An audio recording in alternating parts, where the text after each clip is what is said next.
নমস্কার, নবনীতা ফুড হাউসে আপনাদের স্বাগত জানাই। আজকে আমি করে দেখাচ্ছি ডিমের তেলানি। তার জন্য লাগছে পেঁয়াজ কুচি, আদা রসুন বাটা,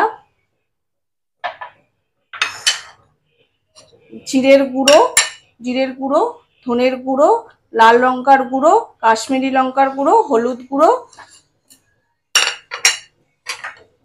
তার সাথে লাগছে নুন, চিনি, একটু বিট নুন নিয়েছি আর গোলমরিচ। তার সাথে তো অবশ্যই ডিম তো অবশ্যই লাগবে, আর দুটো ডিম নিয়েছি। আমি প্যানটা গরম করতে দিয়েছি, প্যানটা গরম হয়ে গেছে। প্যান গরম হয়ে যাওয়ার পর আমি এখানে সর্ষের তেলে রান্নাটা করছি। আপনারা চাইলে সাদা তেলেও রান্নাটা করতে পারেন। কিন্তু এবারে তেলটা গরম হয়ে গেছে, এবার আমি তার মধ্যে দিচ্ছি পেঁয়াজ কুচিটা দিয়ে দিচ্ছি।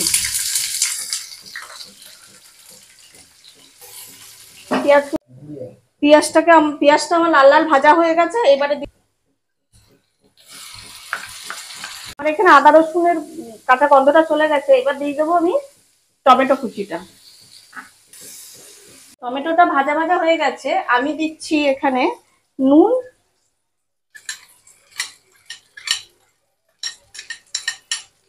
একটু চিনি দিয়ে দিচ্ছি আমি।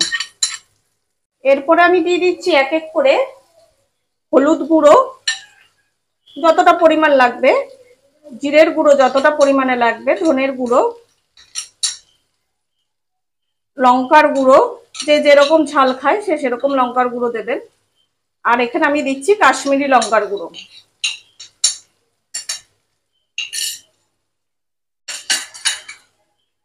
এবারে একসাথে নিয়ে মশলাটাকে কষাতে হবে।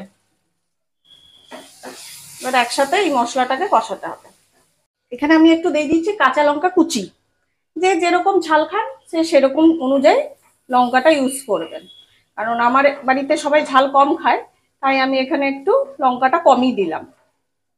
মশলাটা কষানোর সময় আমি একটু গরম জল দিচ্ছি। গরম জল দিয়ে একটু মশলাটাকে কষাতে হবে। এখানে নুনটা আরেকটু দিলাম। নুনটা একটু দেওয়ার সময় আমার রেকর্ডিং করতে ভুলে গেছি। ডিমটাকে ফাটিয়ে দিচ্ছি।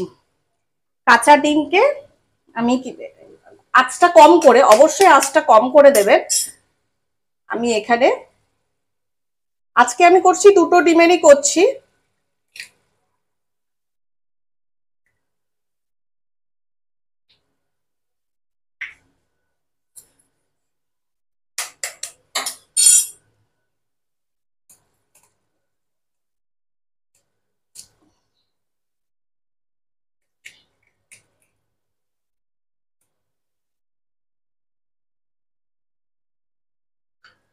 এরপরে আমি এটার মধ্যে একটু, এই কুসুমটার মধ্যে একটু বিট নুন, আপনারা চাইলেন স্কিপ করতে পারেন। আমি একটু জাস্ট বিট নুন আর একটু গোলমরিচ দিচ্ছি, আপনারা এটাকে স্কিপ করতে পারেন। এরপরে এর মধ্যে দিচ্ছি আমি একটু গরম মশলা। গরম মশলাটা আপনারা একটু আগেও দিতে পারেন,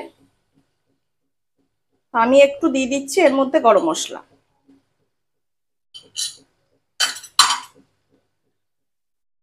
দেখুন এটা অনেকটা হয়ে এসেছে। এরপরে আমি একটু জাস্ট পাল্টে দেবো, আপনারা নাও পাল্টাতে পারেন। এই রান্নাটা কিন্তু পুরোটা তেলেই হবে। এটাকে আমি সার্ভ করে দেবো। বৃষ্টির দিন, বাড়িতে কিছু নেই, এই রেসিপিটা কিন্তু ডিমের তেলানিটা কিন্তু অনায়াসে করে ভাত, গরম গরম ভাতের সাথে খেয়ে নিতে পারেন।